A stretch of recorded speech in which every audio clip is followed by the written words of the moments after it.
Well, automakers have been working on driverless cars for some time, but self-driving cars could be the future of policing, too. At least that's what Ford is looking into. The U.S. government is now reviewing a patent by the automaker to create autonomous police cars. Now, the idea is to use artificial intelligence to identify drivers breaking the law by scanning license plates, tapping into surveillance cameras, and wirelessly accessing government records. Even your own car could rat you out with planned vehicle-to-vehicle communications. And for some, it sounds like risky business. And to talk more about this, I'm joined now by cybersecurity expert Danny Pehar. Danny, nice to see you as always. Thanks for coming. Yeah, thanks for having me. All right, first of all, let's just talk about police cars in general here. If they do become AI or autonomous, what sort of things could they be doing? What could they be monitoring about us?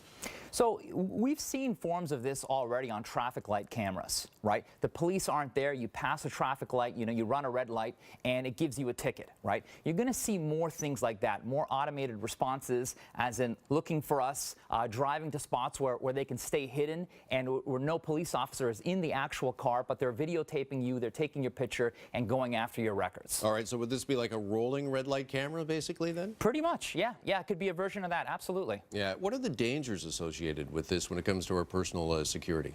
So I would say, well, the dangers associated with police cars going down this route is very similar to the dangers going with driverless cars in general, right? So anytime that we have anything connected to the internet that has an on or off switch, whether it be your coffee machine, whether it be your car or a police car, it is vulnerable to hackers. And this is something that the auto industry is aware of. The General Motors CEO has been quoted as saying that cyber incidences are a concern to all automakers across the world because it is a question of public safety. Okay, have we seen examples of that? Has there been any major cyber attacks on autonomous vehicles? So, excellent question. Yes and no. So there was 2 white hat hackers that were able to hack into a car remotely and disable the transmission while it was on the highway, of all places.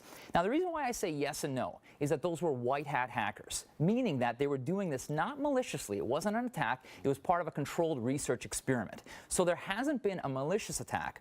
But if you consider the 90s, when there was all those .com companies popping up and they had all those online shopping solutions for their websites, you didn't really hear about hacks back then. It wasn't until online shopping became more commonplace, and that's the fear with driverless cars. Okay, so what is the major challenge or concern when it comes to vehicles and their cybersecurity?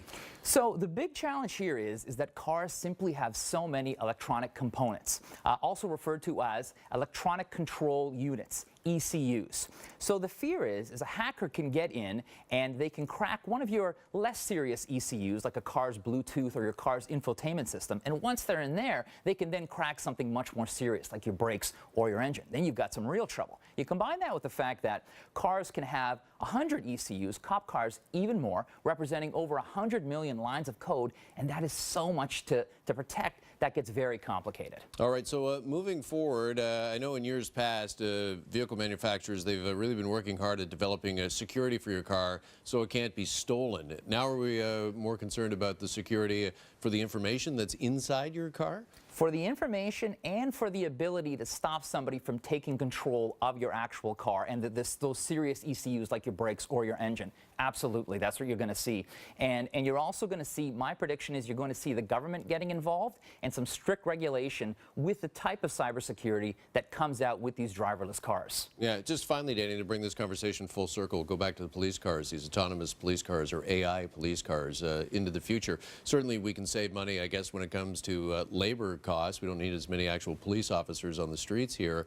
But do you think that governments are going to move towards that with some of the other dangers we've talked about? Absolutely. That is a great question. Absolutely. I believe that is where we are going. Yes, there's a lot of challenges, but anytime we've ever taken some sort of massive technical step in the right direction, there's always been challenges, bumps and bruises and heartaches, but make no mistake, that's where we're headed. All right. Cybersecurity expert Danny Pehar. Danny, great to see you as always. Thanks for coming by. Thank you, Jeff.